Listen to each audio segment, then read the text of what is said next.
They shamble mindlessly, covered in rotting flesh and clotted blood. Zombies, the living dead, are slowly gaining in numbers across North America. They're only concerned with eating, with filling that basic need and having that satiated end. That's very scary for a lot of people, I think, as an undercurrent. The idea that you could become that's all we are. Although these zombies are frightening, they are, of course, only regular people in costume, taking part in the growing trend of zombie walks, one of the many ways that a fascination with zombies is manifesting itself in popular culture. It's wicked. It's really fun to get all together and walk around looking like zombies. For Kelly Doyle, whose doctoral thesis examines zombies, the fascination with the creatures is linked to our fear and curiosity about death. What it forces people to do is confront the eventuality of their own death and the termination of our own lives, because no matter what we do, that corpse under the sheet is something that we're all going to become.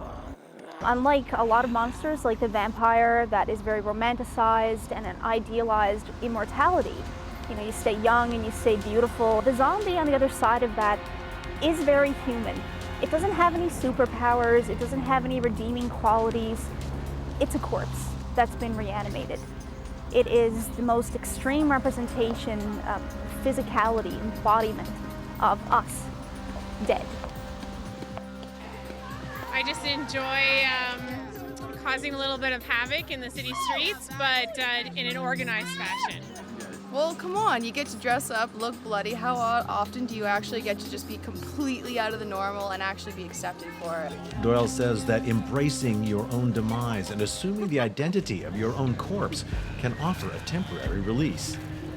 Then it's a way of escaping the self, and you can escape your own personal responsibilities and your fears and all the pressures of life, and you can just embody that persona of a monster. And a zombie, of course, has nothing to fear. It doesn't feel pain, it doesn't fear death, it's very single-minded and driven, and I think that state of being is very appealing for people. You know what? I don't know what the actual appeal is. Maybe it's the idea that maybe something could happen, what if? For Doyle, the evolution of zombies in popular culture reflects certain undercurrents in society. For me, there's always a very intricate interconnection between the types of zombie films being made and what's going on in society at any given time. With concerns over global pandemics, genetic modifications, and tainted food recalls on massive scales, Doyle sees an unease with modern society that is reflected by the fascination with the zombie apocalypse. What happens when you have large corporations really meddling into human affairs, into genetic modification and biological warfare and pharmaceuticals, and what happens when you have corporate capitalism calling the shots and doing things that sort of are functioning beneath the sightlines for the public. With the release of a new Resident Evil feature film and a new season of Walking Dead back on TV, it seems certain that the interest in zombies is not dying out anytime soon. For Shaw TV in Kelowna, I'm Doug Martin.